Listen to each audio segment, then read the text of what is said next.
Welcome back, folks. B Shooter 94 here, and we're here with WCW Wednesday Night Nitro, the fallout of Fallbrawl War Games. Now, I do apologize. I was sick this past week, so I haven't been able to record anything up or kind of after Fallbrawl, so I do apologize for the delay. I'm still kind of fighting it a little bit, but I couldn't hold off anymore. So I want to just give you guys a quick rundown of what happened at Fallbrawl. So if you haven't seen that, please go check that out. Excuse me. We had in our Elimination Survivor match, Team Dustin Rhodes, the Undragons, and Jamie Noble were able to defeat La Familia's Chavo, Essa Aguila, Juventud Guerrera, and Psychosis. We had the U.S. Championship change hands as Kanyon made his win after a shocking return of Kurt Hennig, costing Mike Awesome the U.S. Championship.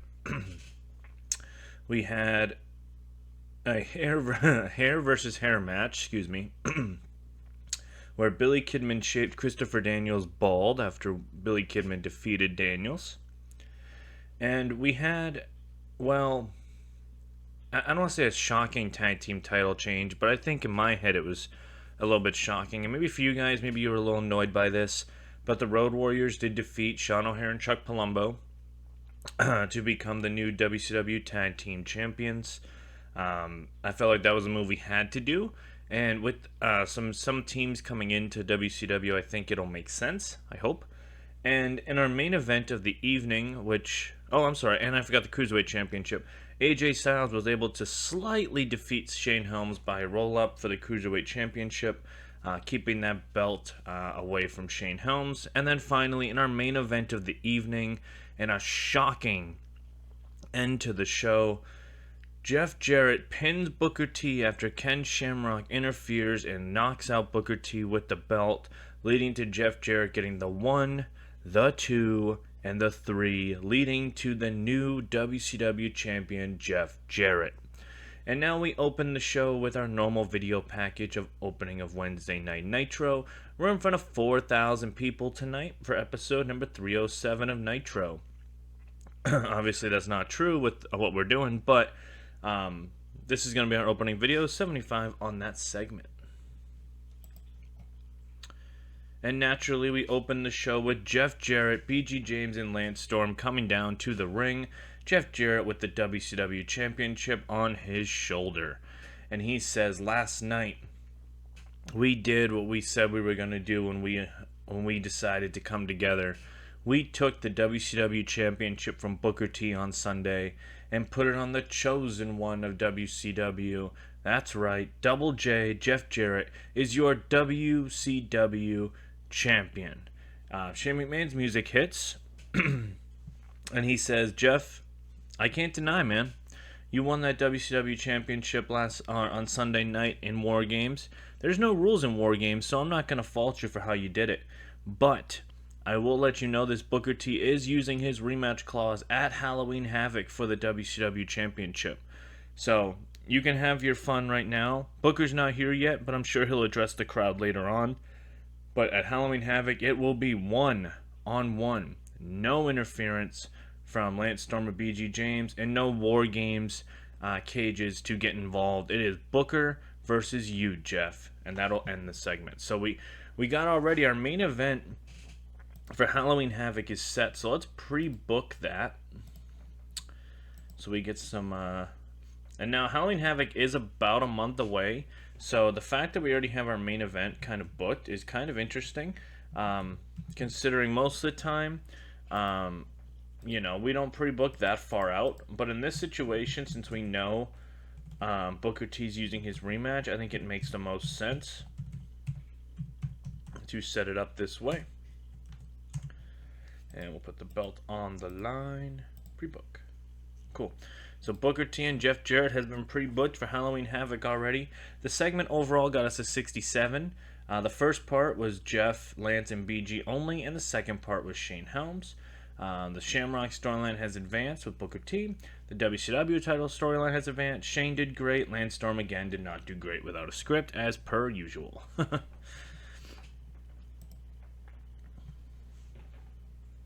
In our opening contest of Wednesday Night Nitro, in a decent match, I'm trying to get the glare off my laptop here. In a decent match, Billy Kidman defeats Essa Aguila in 10:05 by pinfall with a quick roll-up. This was a high spots match, and the only reason why Kidman was able to roll up Essa Aguila is a miscue by Juventud Guerrero, which actually blinded Essa Aguila with some spray, which led to Kidman getting the victory. Wrestling rating was a 61, crowd a 37, and the overall segment a 60. Both Kidman and Essa Aguila both got a 61s. The Trouble and La Familia Strong has advanced and gained heat. The commentary lifted the match, and Essa Aguila is getting better at his gimmick. This is a lot to unpack here, guys. So Kidman, obviously riding a huge wave of momentum after winning on Sunday over Daniels and not getting shaved, gets a big win here as he tries to kind of rebuild himself in the Cruiserweight division over Essa Aguila. And we're starting to get some fractions in La Familia here. Which is eventually going to, as the story progresses there. So nice win here, and a great cruiserweight action here by Essa Aguila and Kidman. Backstage, we got Curt Hennig cutting a promo. Says that he's ready to return to action tonight. He's going to be in the ring next. And Scott Hudson asks him, Curt, why did you get involved with the U.S. Championship match on Sunday?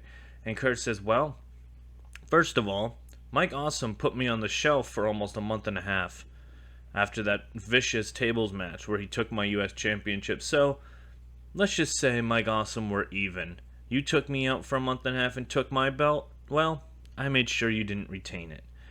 And now, I'm going to head down to the ring and do what Mr. Perfect does best. 61 rating on that promo from Curt Hennig. The U.S. title storyline has advanced with this segment. So Curt Hennig jumped right back into the fray here of the U.S. Championship. Obviously, Kanyon won it. But him costing Mike Awesome could have some ripple effects, as obviously they're long from done from whatever is going on with their feud. And this match I knew was not going to be great, but that's okay. Annabelle had great reaction from the crowd, or decent reaction from the crowd, but subpar wrestling. Curt Hennig defeats Mark Jindrak in 7:06 by pinfall with a fisherman suplex. Wrestling rating of 44, crowd rating of 38, 46 on the segment. I forgot that Curt Hennig was hurt. So he is working with a little injury, but that should be gone by next week. Curt Hennig got us a 50, Jindrak a 38. The U.S. title and Stasiak and Jindrak storyline has advanced. Obviously, Hennig and Jindrak don't click, which sucks.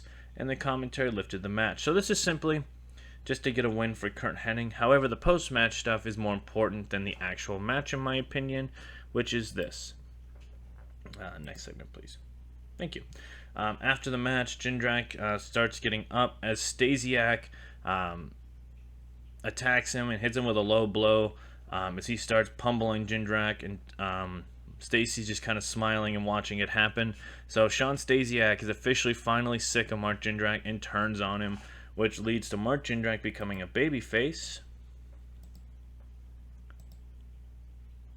Great, awesome. So we turn Mark Jindrak babyface, and him and Stasiak might be having a little TV feud here. Stasiak just attacked his former best friend and tag team partner.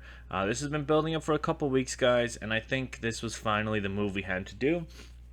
Stasiak to me is a little bit more valuable as a solos guy with Stacy, and Jindrak is obviously more valuable as a singles guy as we slowly start building him up to be something. Obviously his ratings are not showing that, but maybe we can get there. So 43 on this segment, we turn Jindrak babyface, and Stasiak and Jindrak's program is really starting to get somewhere, especially with this turn, with the feud beginning. Backstage, Chavo Guerrero walks out of Shane McMahon's office as Juventud and Psicosis are waiting there, and Chavo says, "You disappointed me on Sunday when we lost in that Survivor match. You disappointed me tonight, Juventud, by costing Essa Aguila his match. So tonight, Juventud, Psicosis, try proving yourself to La Familia, as you will face the WCW Tag Team Champions in a non-title match. And let's just see if you could try not to fail something tonight." As Chavo Guerrero walks away, very disgruntled. So it looks like what we're doing here is we're slowly starting to get to the point of La Familia maybe not becoming a thing anymore. But Chavo's definitely getting sick of the failures of Juventud and Psicosis, and that's why he booked them in the tag team match after asking Shane McMahon. 37 on the segment, which I knew was going to be bad. The storyline has advanced but lost heat, but Shane McMahon benefits from the public support. In a decent match, in a non-title, AJ Styles defeats Little Guido in 8-10 by pinfall with a Styles Clash. Wrestling rating of 63, crowd of 38, segment overall was a 63. AJ Styles got a 66, Little Guido a 59, and AJ Styles benefits from having a hot new move. So AJ did retain the Cruiserweight Championship on Sunday, so his reign is still going as the Cruiserweight Champion, and Guido is finally starting to have some decent matches here. The FBI is kind of just kind of there. Tony Mamaluke should be back hopefully in a couple weeks, so maybe we can start doing something with the FBI more, but they've been very disappointing to me in this save, so I've really had a hard time. But Guido actually showed himself here. His popularity's not there, but he does have some good wrestling ratings, so he's a good piece in the Cruiserweight division. Again, AJ Styles gets the non-title victory. Post-match, Shane Helms cuts a promo on AJ Styles saying that the only reason why AJ snuck out on Sunday with the Cruiserweight Championship was pure luck with the roll-up, that he truly did not defeat Shane Helms, and Shane Helms wants another shot at the Cruiserweight Championship.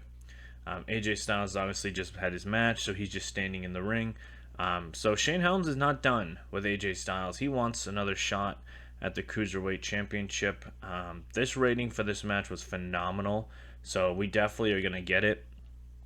It's just when are we going to do it is the question, which we'll see how that kind of plays out. 55 rating on this promo, and the storyline has advanced, but did lose some heat, which is kind of surprising.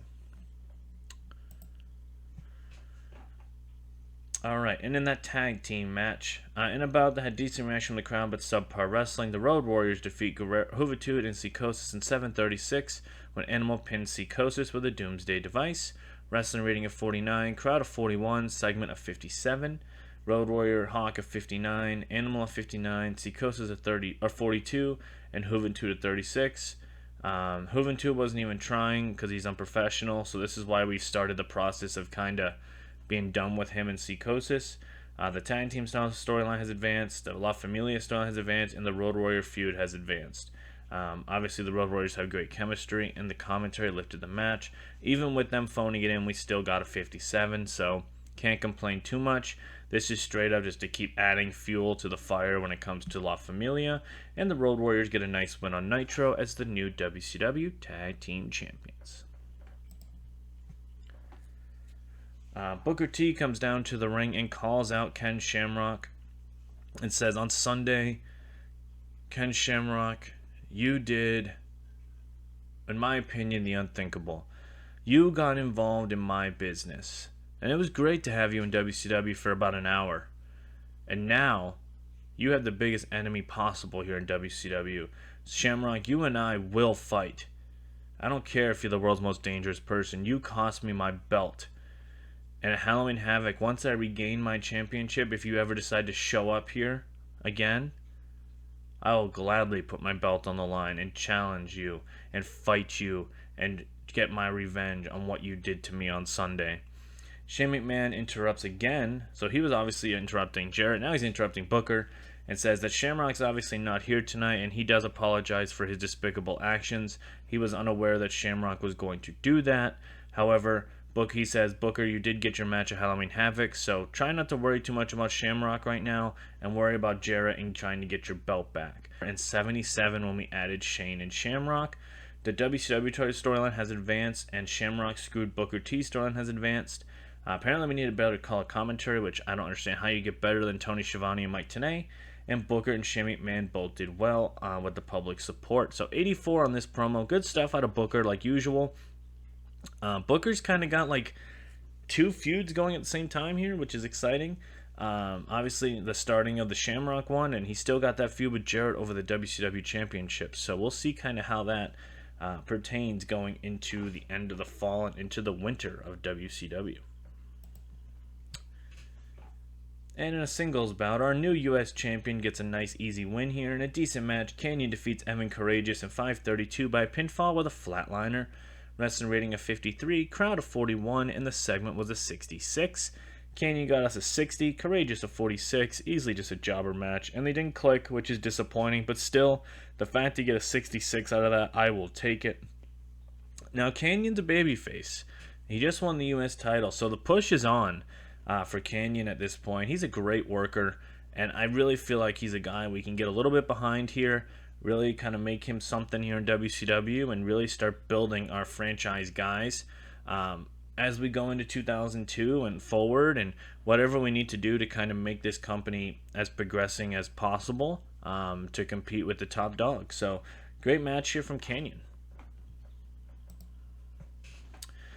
We get a backstage, so after Kanyon's match, it cuts to Mike Awesome watching the match, seething, looking at the TV screen as Scott Hudson asks for a comment, and Awesome says, "Not only on Sunday did Curt Hennig get in my business and screw me over, Kanyon took my U.S. championship from me, and I want it back. But before I can even start dealing with Kanyon, Curt Hennig, you've been a thorn in my side since the summer of 2001. Next week, I challenge you, Mike Awesome versus Curt Hennig, once and for all, next week on Nitro." So that match will be happening next week. Mike Awesome will face Curt Hennig. Let's set this up on next week's Nitro.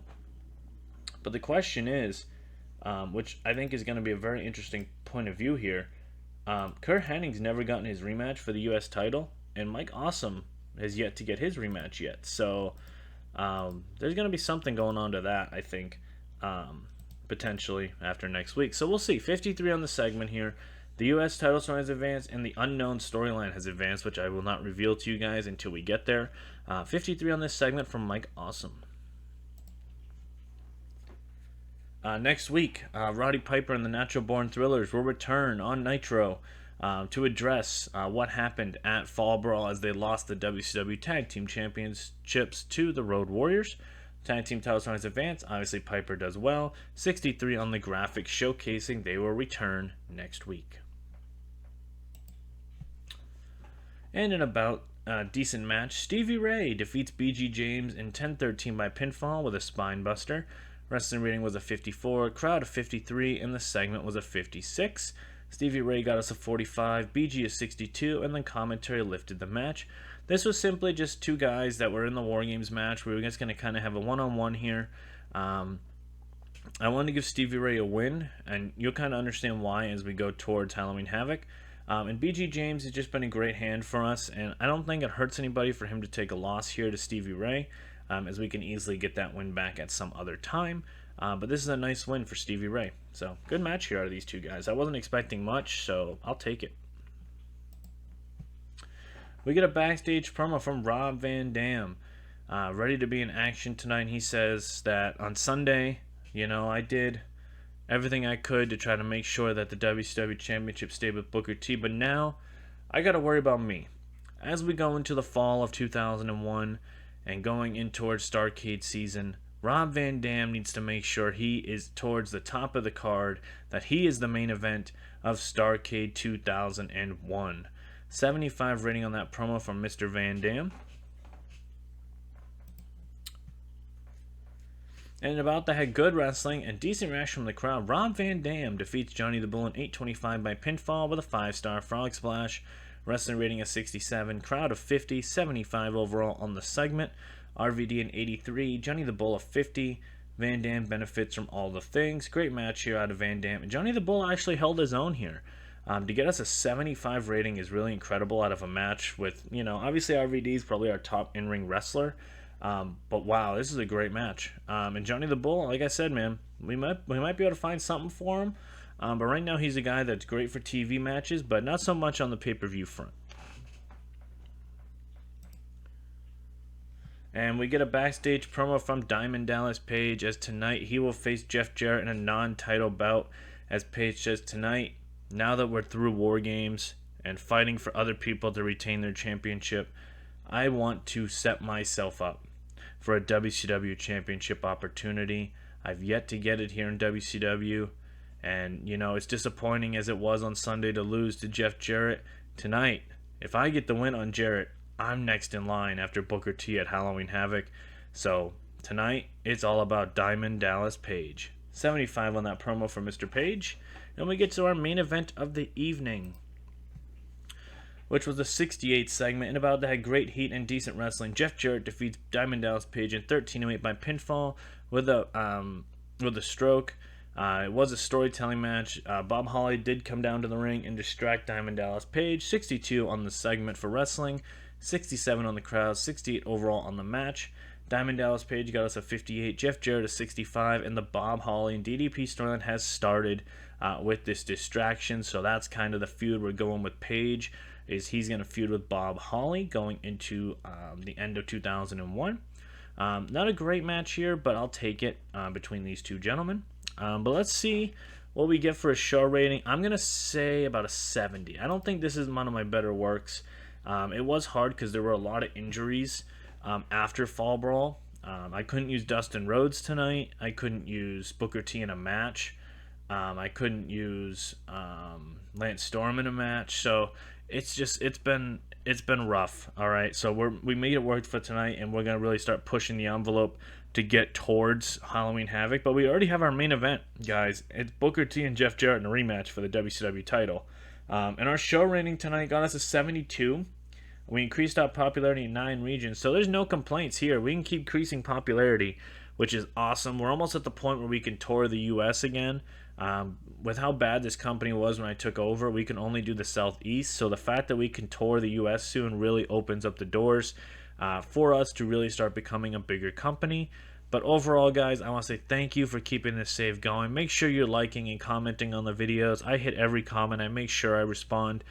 You guys have been keeping this save alive, so thank you so much. And we'll see you guys next time for the next Wednesday Night Nitro.